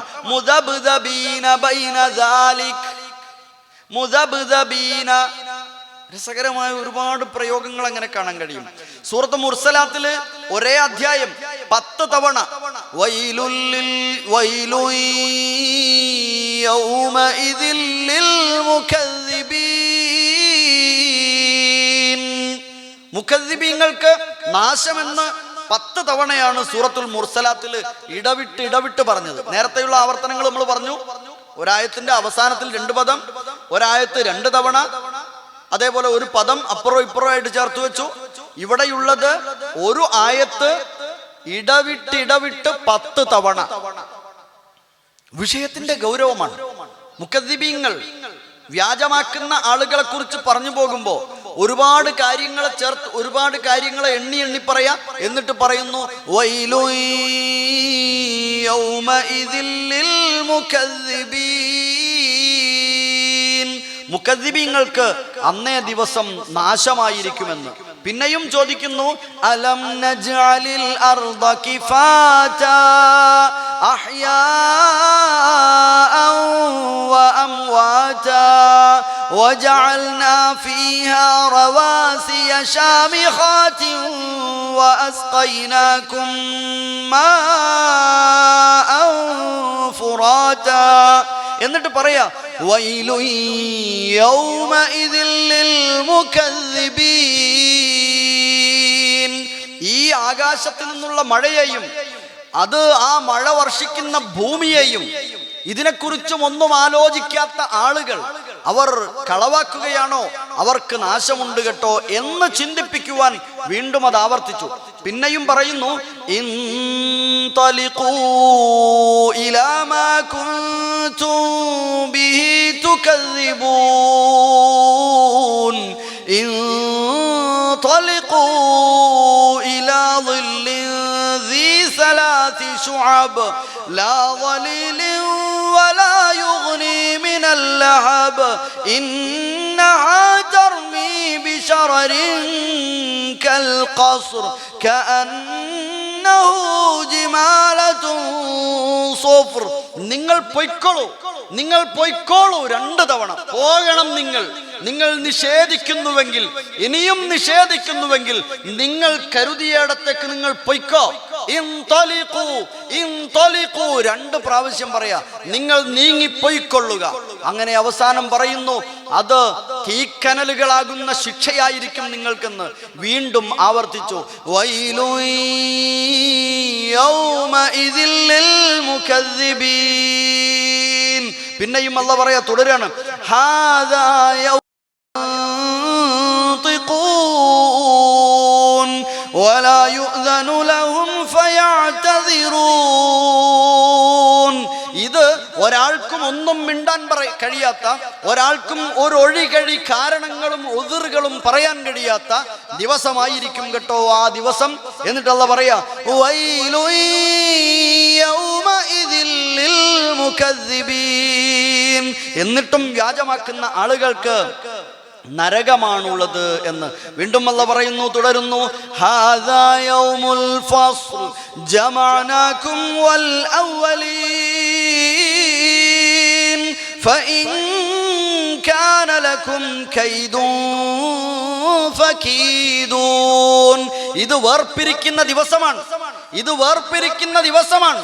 സ്വർഗത്തിലേക്കുള്ളവരും നരകത്തിലേക്കുള്ളവരും, നന്മ അനുഭവിക്കാൻ കഴിയുന്നവരും പ്രയാസകരമായ ശിക്ഷ നേടേണ്ടി വരുന്നവരും എന്ന് വേർതിരിക്കുന്ന ദിവസമാണിത്. അതുകൊണ്ട് ഇനി ആർക്കെങ്കിലും ദുനിയാവിൽ നിന്ന് നിങ്ങൾ കാണിച്ചതുപോലെ എന്തെങ്കിലും തന്ത്രങ്ങൾ കാണിക്കാൻ കഴിയുന്നവരുണ്ടെങ്കിൽ നിങ്ങളുടെ തന്ത്രവുമായി നിങ്ങൾ വരിക, നിങ്ങൾ ആ തന്ത്രം ഒന്ന് പ്രയോഗിക്കൂ എന്ന് പറഞ്ഞിട്ട് അല്ലാഹു വീണ്ടും ആവർത്തിച്ചത്, വൈലു യൗമഇദിൽ ലിൽ മുകദ്ദിബീൻ. പിന്നെയും അല്ലാഹു തുടർന്നു, ഇന്നൽ മുത്തഖീന ഫീ ളിലാലിൻ വഉയൂൻ വഫവാകിഹ മിമ്മാ യശ്തഹൂൻ കുലൂ വശ്റബൂ ഹനീഅൻ ബിമാ കുൻതും തഅമലൂൻ ഇന്നാ കദാലിക നജ്സിൽ മുഹ്സിനീൻ. മുത്തഖീങ്ങൾക്കുള്ള പ്രതിഫലത്തെക്കുറിച്ച്, അവർക്ക് സ്വർഗത്തിൽ കിട്ടുന്ന സദ്യയെക്കുറിച്ച് പറഞ്ഞു. എന്നിട്ട് വീണ്ടും ഓർമ്മപ്പെടുത്തി, നിഷേധിക്കാൻ നിൽക്കണ്ട. വൈലു യൗമഇദിൽ ലിൽ മുകദ്ദിബീൻ. മുകദ്ദിബീങ്ങൾക്ക് നാശമാണ്. ഞാനിങ്ങനെ 10 പറഞ്ഞു പോകുമ്പോൾ ഒരുപാട് സമയമെടുക്കും. മുകദ്ദിബീങ്ങൾക്ക് നാശം എന്ന വിഷയം അവിടെയൊക്കെയും അല്ലാഹു സുബ്ഹാനഹു വ തആല വീണ്ടും പറയാ. അവസാനം ചേർത്ത് വെക്കുന്നത് എവിടെയാണെന്നറിയോ? ഏറ്റവും അവസാനം പറയുന്നത് 48, 49, 50 വചനങ്ങളിലായി പറയുന്ന ഒരു ഭാഗം. وَإِذَا قِيلَ لَهُمُ ارْكَعُوا لَا يَرْكَعُونَ وَإِذَا قِيلَ لَهُمُ ارْكَعُوا لَا يَرْكَعُونَ റുക്കൂ ചെയ്യണം എന്നവരോട് പറഞ്ഞിട്ടും അവർ റുക്കൂ ചെയ്യുന്നില്ലല്ലോ. റുക്കൂ ചെയ്യണം എന്നവരോട് പറയപ്പെട്ടാൽ അവർ റുക്കൂ ചെയ്യാത്തവരാണ്. അങ്ങനെ കൽപ്പന നിഷേധിക്കുന്ന, തള്ളിക്കളയുന്ന ആളുകൾ ഓർക്കുക, വൈലു യൗമഇദിൻ ലിൽ മുകദ്ദിബീൻ ഫബിഅയ്യി ഹദീസിൻ ബഅദഹു യുഅ്മിനൂൻ. എന്നിട്ടും നിഷേധിക്കുന്നുവെങ്കിൽ അവർക്ക് നാശം നരകമാണ്. ഇതല്ലാതെ ഇനി വേറെ ഏതൊരു ഹദീസാണ്, വേറെ ഏതൊരു വർത്തമാനത്തെയാണ് അവർക്ക് വിശ്വസിക്കാൻ കഴിയുക എന്ന് ചേർത്ത് വെക്കുകയും ചെയ്യുന്നു. ഞാൻ വിഷയത്തിൽ നിന്ന് മാറിപ്പോവല്ല. വൈലു യൗമഇദിൻ ലിൽ മുകദ്ദിബീൻ എന്ന് സൂറത്ത് മുർസലാത്തിലെ വിഷയങ്ങൾ കോർവപ്പെടുത്തുന്നിടത്ത് ആവർത്തിച്ച് ചോദിച്ചു 10 തവണ. ഈ ഒരു ആവർത്തനം അത് വിരസതയുണ്ടാക്കുന്നില്ല. അത് ജമാലിയത്തുൽ ഖുർആനാണ്. അല്ലെങ്കിൽ ആ ജമാലിയത്തുൽ ഖുർആനിലൂടെ ഒന്ന് ബോധപൂർവം സഞ്ചരിച്ചാൽ ജീവിതത്തെ നാം ക്രമപ്പെടുത്തും. ജീവിതത്തിനൊരു ജമാലിയത്ത് നാം നൽകും. ഖുർആനിന്റെ ജമാലിയത്തായി വന്നിട്ടുള്ള പദപ്രയോഗങ്ങൾ, ആയത്തുകളുടെ വിന്യാസങ്ങൾ കൊണ്ട് ജീവിതത്തിന് ജമാലിയത്ത് വരുത്തുന്ന ആളെ സംബന്ധിച്ചിടത്തോളം അവരുടെ മരണവും മരണാനന്തരവും ജമാലിയത്തുള്ളതായിരിക്കും, സുന്ദരമായിരിക്കും, സന്തോഷകരമായിരിക്കും. അവിടെയാണ് ഞാനും നിങ്ങളും എത്തേണ്ടത്. ഇനിയുമുണ്ട് പ്രയോഗങ്ങൾക്ക് ഒരുപാട് കാണാൻ കഴിയും. 55-ാം അധ്യായം സൂറത്തുർ റഹ്മാനിലെ 31 തവണ ചോദിച്ച ഒരു ചോദ്യമുണ്ട്. ഫബിഅയ്യി ആലാഇ റബ്ബികുമാ തുകദ്ദിബാൻ ഫബിഅയ്യി ആലാഇ റബ്ബികുമാ തുകദ്ദിബാൻ. എന്നിട്ടും അല്ലാഹുവിൻ്റെ ഏതേത് കഴിവുകളെയാണ്, അല്ലാഹുവിൻ്റെ ഏതേത് അനുഗ്രഹങ്ങളെയാണ് നിങ്ങൾ ഇരുവരും തള്ളിപ്പറയുന്നത്, തള്ളിക്കളയുന്നത്, വ്യാജമാക്കുന്നത്? നിങ്ങൾക്ക് എന്തേ എന്നിട്ട് ഉൾക്കൊള്ളാൻ കഴിയാത്തത്? 31 തവണ ചോദിക്കുക. അല്ലാഹ് റഹ്മാൻ എടുത്ത് പരിശോധിക്കൂ. 55-ാം അധ്യായം റഹ്മാൻ സൂറത്തെടുത്ത് പരിശോധിക്കൂ. മനുഷ്യനെ സൃഷ്ടിച്ചത് പറഞ്ഞു, എന്നിട്ട് അല്ലാഹ് ചോദിക്കുക, ഫബിഅയ്യി ആലാഇ റബ്ബികുമാ തുകദ്ദിബാൻ. ഓരോന്നും ആവർത്തിക്കാനുള്ള സമയം പരിമിതമായതുകൊണ്ട് ഞാൻ അധികം അങ്ങോട്ട് പോകുന്നില്ല. തൊട്ട് മുമ്പത്തെ അധ്യായം തന്നെയാണല്ലോ നമ്മുടെ സൂറത്ത്, നേരത്തെ ഓതിയ സൂറത്തു വാഖിഅയുടെ തൊട്ട് മുമ്പത്തെ അധ്യായം.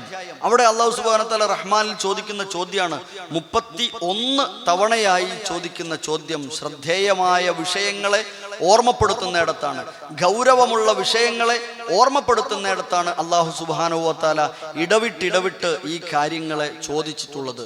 മനുഷ്യനെ സൃഷ്ടിച്ചു, ജിന്നിനെ സൃഷ്ടിച്ചു. ആ വിഷയം പറഞ്ഞിട്ട് രണ്ടാമതായി അല്ലാഹു അതിനുശേഷം പറയുന്നത് റബ്ബുൽ മശ്രിഖൈൻ വ റബ്ബുൽ മഗ്രിബൈൻ. ഉദയാസ്തമയ സ്ഥാനങ്ങളെ കുറിച്ച് ചോദിച്ചു. ഉദയസ്ഥാനങ്ങളും അസ്തമയ സ്ഥാനങ്ങളും.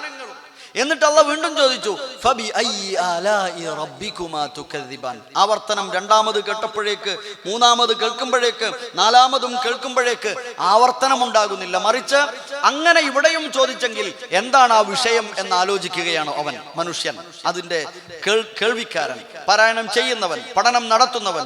വീണ്ടും പറഞ്ഞു, സമുദ്രത്തിലേക്ക് ഇറങ്ങി. മറജൽ ബഹ്റൈനി യൽതഖിയാൻ ബൈനഹുമാ ബർസഖുൻ ലാ യബ്ഗിയാൻ ഫബിഅയ്യി ആലാഇ റബ്ബികുമാ തുകദ്ദിബാൻ. ഞാൻ ആയത്തിന്റെ അർത്ഥം വിശദീകരിക്കേണ്ടതില്ല. അങ്ങനെ അല്ലാഹു അവിടെ വീണ്ടും ചോദിച്ചു. വീണ്ടും പറഞ്ഞു, ആ സമുദ്രത്തെ കുറിച്ച് തന്നെ കുറെ കൂടെ ആഴത്തിൽ പറയാ. യഖ്റുജു മിൻഹുമൽ ലുഅ്ലുഉ വൽ മർജാൻ. ഈ രണ്ടു തരം ജലാശയത്തിലും ആഴിയിൽ നിന്ന് മുത്തുകളും പവിഴങ്ങളും നിനക്ക് കിട്ടും, പുറത്തു വരുന്നുണ്ട്. ഫബിഅയ്യി ആലാഇ റബ്ബികുമാ തുകദ്ദിബാൻ. എന്നിട്ടും എന്തേ നിങ്ങൾ നിഷേധികളായി പോകുന്നത്? പിന്നെയും പറയുന്നു, സമുദ്രത്തിലെ ഗതാഗതത്തെ കുറിച്ച് പറയുന്നു.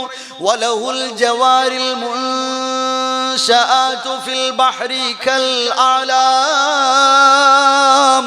മലകൾ കണക്ക് അടയാളങ്ങളായി ഉയർന്നു കിടക്കുന്ന വലിയ പടുകൂറ്റൻ കപ്പലുകൾ, സമുദ്രവാഹനങ്ങൾ. അല്ലാഹ് ചോദിക്കുന്നു ശേഷം, ഫബിഅയ്യി ആലാഇ റബ്ബികുമാ തുകദ്ദിബാൻ. ഞാൻ ആവർത്തിക്കുന്നില്ല, ഒരുപാട് തവണ 31 തവണ ആ വിഷയം തന്നെ ചേർത്ത് വെച്ചുകൊണ്ട് അല്ലാഹു സുബ്ഹാനഹു വ തആല വിശദീകരിക്കുകയാണ്. പക്ഷേ ആവർത്തനമില്ല, അതിലൊരു ഭംഗിയും ഒരു സൗന്ദര്യവുമാണ് അനുഭവിക്കാൻ കഴിയുന്നത്. വിശുദ്ധ ഖുർആനിലെ സൂറത്തു ശുഅറ 26-ാം അധ്യായം സൂറത്തു ശുഅറയിലെ 8 തവണ ആവർത്തിച്ചത് കാണാം. വ ഇന്ന റബ്ബക ലഹുവൽ അസീസുർ റഹീം. വ ഇന്ന റബ്ബക ലഹുവൽ അസീസുർ റഹീം. വ ഇന്ന റബ്ബക ലഹുവൽ അസീസുർ റഹീം. ഈ ഒരു വചനം 8 തവണയാണ് സൂറത്തു ശുഅറയിൽ അല്ലാഹു സുബ്ഹാനഹു വ തആല ഓർമ്മപ്പെടുത്തുന്നത്. നമ്മൾ പലപ്പോഴും കണ്ടിട്ടില്ല, അങ്ങനെ 8 തവണ അത് വന്നോ നമ്മൾ ആലോചിച്ചിട്ടില്ല. ആ 8 തവണയും പറയുമ്പോൾ അതിന് തൊട്ടു മുമ്പുള്ള വിഷയത്തെ അതിനോട് ബന്ധപ്പെടുത്തണം. അപ്പോഴാണ് വ ഇന്ന റബ്ബക ലഹുവൽ അസീസുർ റഹീം എന്ന് അല്ലാഹു എന്തിനാ ആവർത്തിച്ചത് എന്ന് നമുക്ക് മനസ്സിലാക്കുന്നത്. പദാവർത്തനത്തിലെ ഭംഗി, സൗന്ദര്യം നമുക്ക് അവിടെ ദർശിക്കാൻ കഴിയും. മറ്റൊരു സ്ഥലത്ത് കാണാം 6 തവണ ആവർത്തിച്ച ഒരു വചനമുണ്ട്. വയഖൂലൂന മതാ ഹാദൽ വഅദു ഇൻ കുൻതും സാദിഖീൻ. നിങ്ങൾ സത്യസന്ധരാണെങ്കിൽ എപ്പോഴാ നിങ്ങൾ ഈ പറഞ്ഞ കരാർ? മരണത്തിന് ശേഷം ഒരു ജീവിതം, ഖിയാമത്ത് എന്നൊക്കെ പറഞ്ഞില്ല, നിങ്ങൾ എപ്പോഴാ അത് എന്ന ചോദ്യം 6 തവണ കാണാൻ കഴിയും. 6 അധ്യായങ്ങളിലാണ്. ഞാൻ പറഞ്ഞു ആദ്യം തന്നെ ആവർത്തനം വന്നത് എങ്ങനെയാണെന്ന്. ഒരായത്തിന്റെ അവസാനത്തിൽ ഒരേ വാക്ക് 2 തവണ ഒരേ രൂപത്തിൽ, അതേപോലെ ഒരു ആയത്തിൽ തന്നെ അപ്പുറവും ഇപ്പുറവും ആയിട്ട് ഒരേ പദം, ഒരു ആയത്തിന്റെ അവസാനത്തിലും അടുത്ത ആയത്ത് ഒരേ ആയത്ത് 1ഉം 2ഉം പ്രാവശ്യമായി ആവർത്തിച്ചത്, ഒരേ ആയത്തിൽ ഒരു പദം ഒരുപാട് തവണ ആവർത്തിച്ചത്, അതേപോലെ തന്നെ ഒരു ആയത്ത് ഒരു അധ്യായത്തിൽ ഇടവിട്ട് പലതവണ ആവർത്തിച്ചത്, അതായത് ഒന്നിടവിട്ട് ആവർത്തിച്ചത്, ഒരേ അധ്യായത്തിൽ ഒരേ ആയത്ത് വിഷയക്രമത്തിൽ ചേർത്തു വെച്ച് ആവർത്തിച്ച് പറഞ്ഞത്. അതിൽപ്പെട്ട ഒന്നാണിത്. ഇത് നോക്കൂ നിങ്ങൾ, സൂറത്ത് യൂനുസ് 48-ാം വചനത്തിലും, അംബിയ 21-ാം അധ്യായം 38-ാം വചനത്തിലും, നംല് 71-ാം വചനത്തിലും, സബ 29-ാം വചനത്തിലും, യാസീൻ 48-ാം വചനത്തിലും, മുൽക്ക് 25-ാം വചനത്തിലും അല്ലാഹു ആവർത്തിച്ചിട്ടുണ്ട്. വയഖൂലൂന മതാ ഹാദൽ വഅദു ഇൻ കുൻതും സാദിഖീൻ എന്ന വചനം എന്തിനായിരിക്കും എന്ന് ഇനി നിങ്ങൾ റിസർച്ച് ചെയ്യൂ, നിങ്ങൾ ഗവേഷണം നടത്തൂ, പഠിക്കൂ, ഇവിടെ വന്നിരുന്ന് പഠിക്കൂ. അങ്ങനെ പഠിച്ച് ഒരുപാട് തലങ്ങളിൽ മുന്നോട്ട് പോകാൻ. അൽഹാഖതു മൽഹാഖ വമാ അദ്റാക മൽഹാഖ ഇന്നാ أنزلناه في ليلة القدر وما أدراك ما ليلة القدر ليلة القدر خير من ألف شهر. ആവർത്തനം ലൈലത്ത് ഖദർ എന്ന പദം, ലൈലത്ത് എന്ന പദം വീണ്ടും വിശദീകരിച്ച് പോവാണ്.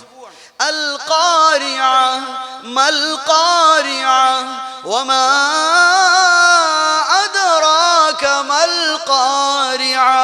എത്ര ഹൃദ്യമാണെന്നറിയുമോ ആ വിഷയം. ഖാരിഅ എന്താണെന്ന്? അൽ ഖാരിഅ യൗമ യകൂനു നാസു കൽ ഫറാശിൽ മബ്സൂസ് എന്നായിരുന്നു പറഞ്ഞിരുന്നതെങ്കിൽ ഒരുപക്ഷെ ഇന്ന് ചിന്തിക്കുന്ന അത്രയും ആള് ചിന്തിച്ചിട്ടുണ്ടാവില്ല. എങ്ങനെയായിരുന്നെങ്കിൽ? അൽ ഖാരിഅ യൗമ യകൂനു നാസു കൽ ഫറാശിൽ മബ്സൂസ് എന്നായിരുന്നെങ്കിൽ. നേരെ മറിച്ച് ആ ആവർത്തനം നമ്മെ ഒരുപാട് ആഴത്തിലേക്കും ഒരുപാട് ഭക്തിയിലേക്കും ചിന്തയിലേക്കും കൊണ്ടുപോവാ. അൽ ഖാരിഅ മൽ ഖാരിഅ വമാ അദ്റാക മൽ ഖാരിഅ. എന്നിട്ട് നമ്മൾ ഇങ്ങനെ ശരിയാ, എന്താണത്, എന്താണെന്ന് എന്തറിയാം? ശരിയാ, യൗമ യകൂനു നാസു കൽ ഫറാശിൽ മബ്സൂസ്. അപ്പോഴേ നമുക്കും വിഷയം ശരിയാണല്ലോ. അങ്ങോട്ട് നമ്മൾ ചെല്ലുന്നത് ജമാലിയത്തുൽ ഖുർആൻ. ഒറ്റ വാക്കിൽ പറഞ്ഞാൽ അത്തക്രീർ ലിത്തഖരീർ. അത്തക്രീർ ലിത്തഖരീർ. ആവർത്തനം വിഷയം സ്ഥിരപ്പെടുത്താൻ വേണ്ടിയാണ്.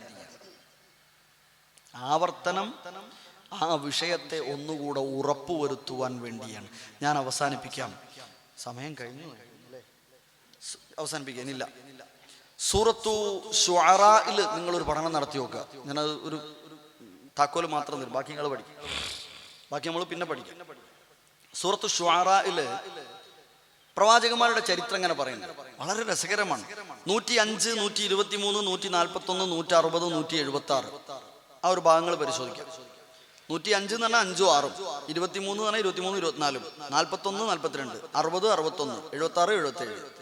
ഇവിടെ 5 നബിമാരുടെ ചരിത്രം പറയും, അവരുടെ സമൂഹവും. കസ്സബത് ഖൗമു നൂഹിനിൽ മുർസലീൻ ഇദ് ഖാല ലഹും അഖൂഹും നൂഹുൻ അലാ തത്തഖൂൻ. അടുത്ത കസ്സബത് ആദുനിൽ മുർസലീൻ ഇദ് ഖാല ലഹും അഖൂഹും എന്നിട്ട് അവസാനം പറ അലാ തത്തഖൂൻ. ആയത്ത് നോക്കുന്നില്ല, അവിടെ നിങ്ങൾ പരിശോധിക്കണം. 141, 42 കസ്സബത് സമൂദുനിൽ മുർസലീൻ എന്നിട്ട് പറയുന്നു ഇദ് ഖാല ലഹും അഖൂഹും സാലിഹുൻ അലാ തത്തഖൂൻ. 160, 61 കസ്സബത് ഖൗമു ലൂത്തിനിൽ മുർസലീൻ ഇദ് ഖാല ലഹും അഖൂഹും ലൂത്തുൻ അലാ തത്തഖൂൻ. 176, 77 കസ്സബത് അസ്ഹാബുൽ ഐകത്തിൽ മുർസലീൻ ഇദ് ഖാല ലഹും ശുഐബുൻ അലാ തത്തഖൂൻ. ഒറ്റ കേൾവിയിൽ നിങ്ങൾക്ക് എന്ത് മനസ്സിലായി? 5 നബിമാരുടെ പേരും അവരുടെ സമൂഹം നിഷേധിച്ചതും ആ സമൂഹത്തോട് അവർ അലാ തത്തഖൂൻ എന്ന് ചോദിച്ചതും. അവിടെ ആയത്തുകൾക്കിടയിലുള്ള പദങ്ങളുടെ ബന്ധമുണ്ട്. എല്ലാവരുടെ ചോദ്യങ്ങളെയും ഒരേപോലെ കദ്ദബത് എന്ന് തുടങ്ങി അവസാനം ഇവരുടെ ചോദ്യം അലാ തത്തഖൂൻ എന്ന ബന്ധങ്ങൾ. അതല്ല എൻ്റെ വിഷയം. ഇവിടെയുള്ളത് ആദ്യം പറഞ്ഞ നൂഹ്, ആദ്, സമൂദ്, ലൂത്ത് ഇത്രയും സമൂഹത്തെയും അവരുടെ പ്രവാചകരെയും പറഞ്ഞപ്പോൾ ആ പ്രവാചകന്മാർ അവരോട് അലാ തത്തഖൂൻ, നിങ്ങൾ സൂക്ഷ്മത പുലർത്തുന്നില്ല എന്ന് ചോദിച്ചെടുത്ത് ഇദ് ഖാല ലഹും അഖൂഹും നൂഹുൻ ഇദ് ഖാല ലഹും അഖൂഹും ഹൂദുൻ ഇദ് ഖാല ലഹും അഖൂഹും സാലിഹുൻ ഇദ് ഖാല ലഹും അഖൂഹും ലൂത്തുൻ എന്ന് പറഞ്ഞു. അവരുടെ അഖ്, അവരുടെ അഖ്, അവരുടെ അഖ്, അവരുടെ അഖ്, 4 പക്ഷെ പിന്നെ ശുഐബ് നബിയുടെ ചരിത്രം പറഞ്ഞപ്പോ ഇദ് ഖാല ലഹും അഖൂഹും ശുഐബ് എന്നില്ല. വേറെ സ്ഥലത്തൊക്കെ ശുഐബ് നബിന്റെ ചരിത്രം പറഞ്ഞെടുത്ത് അഹ എന്നൊക്കെ പറഞ്ഞിട്ട് അഹൊക്കെ ഉപയോഗിച്ചിട്ടുണ്ട്. പക്ഷെ ഇവിടെ ഇദ് ഖാല ലഹും ശുഐബുൻ അലാ തത്തഖൂൻ, അല്ലാഹുവോട് അഹ് വിട്ടുപോയതാ? അല്ല, അതിലെന്തോ ഒരു രഹസ്യമുണ്ട്, നിങ്ങൾ പഠിച്ചോളി. അങ്ങനെ വിശുദ്ധ ഖുർആനിന്റെ പദങ്ങൾ, പദവിന്യാസങ്ങൾ, അതിലുള്ള അത്ഭുതം അല്ലെങ്കിൽ അതിലുള്ള അസ്റാർ, അതിലുള്ള അജായിബ്, അതിലുള്ള സീന, അതിലുള്ള ജമാലിയ അത്ഭുതകരമാണ് എന്നാണ് സൂചിപ്പിക്കുന്നുള്ളത്. പിന്നെ തജ്വീദുമായി ബന്ധപ്പെട്ട് ഒരുപാട് കാര്യങ്ങൾ ഇനിയും വിശദീകരിക്കാറുണ്ട്, അത് പിന്നീടാകാം. അതിൻ്റെ തജ്വീദ് നിയമങ്ങൾ പാലിക്കുമ്പോൾ ഉണ്ടാകുന്ന ഹൃദ്യതയും സന്തോഷവും സുഖവും ഒക്കെ എത്രത്തോളം എന്നുകൂടെ പറയാനുള്ള സമയം ഇപ്പോഴില്ല. ഇപ്പൊ ശബ്ദത്തിനൊരു പ്രയാസമുണ്ട്. അള്ളാഹു അനുഗ്രഹിക്കട്ടെ. വിശുദ്ധ ഖുർആൻ പഠിക്കുവാനും അത് ജീവിതത്തിൽ കൃത്യമായി പരമാവധി പകർത്തുവാനും അങ്ങനെ ജീവിതത്തിന് സൗന്ദര്യം രൂപപ്പെടുത്തിയെടുക്കാനും പരലോക ജീവിതം ഏറ്റവും സുന്ദരവും ഹൃദ്യവുമായി തീരുവാനും നമുക്ക് സാധിക്കണം. അള്ളാഹുവേ, റഹ്മാനായ റബ്ബേ, അതിന് നീ ഞങ്ങളെ എല്ലാവരെയും തൗഫീഖ് ചെയ്ത് അനുഗ്രഹിക്കണം. ഞങ്ങളെയും ഞങ്ങളുടെ മക്കളെയും നിന്റെ മാർഗത്തിൽ ചരിക്കുവാൻ, നിന്റെ വിശുദ്ധ ഖുർആനിനു വേണ്ടി ശരീരം കൊണ്ടും മനസ്സുകൊണ്ടും ഖുർആനിലൂടെ ഇൽമ് നേടി ആ ഇൽമ് മറ്റുള്ളവർക്ക് പകർന്നു കൊടുക്കുന്ന, ആ ഇൽമ് ജീവിതത്തിൽ അമലാക്കി മാറ്റിയെടുക്കുന്ന യഥാർത്ഥ ഖുർആൻ അനുയായികളുടെ കൂട്ടത്തിൽ ഞങ്ങളെ എല്ലാവരെയും നീ ഉൾപ്പെടുത്തി അനുഗ്രഹിക്കണം റഹ്മാനെ. اللهم ربنا تقبل منا إنك أنت السميع العليم وتب علينا إنك أنت التواب الرحيم. اللهم أنت ربنا فارزقنا الاستقامة. اللهم أنت ربنا فارزقنا الاستقامة. اللهم أنت ربنا فارزقنا الاستقامة. اللهم أعنا على ذكرك وشكرك وحسن عبادتك. اللهم ربنا أرنا الحق حقا وارزقنا اتباعه، وأرنا الباطل باطلا وارزقنا اجتنابه. اللهم إننا نسألك باسمك الأحد الصمد الذي لم يلد ولم يولد ولم يكن له كفوا أحد أن تغفر لنا ذنوبنا إنك أنت الغفور الرحيم. اللهم اكتب لكل واحد منا براءة من النار. اللهم اكتب لكل واحد منا براءة من النار. اللهم اكتب لكل واحد منا براءة من النار. اللهم ربنا تقبل منا إنك أنت السميع العليم، وتب علينا إنك أنت التواب الرحيم. آمين آمين آمين برحمتك يا أرحم الراحمين. وصلى الله على خير خلقه محمد وآله وصحبه أجمعين. السلام عليكم ورحمة الله.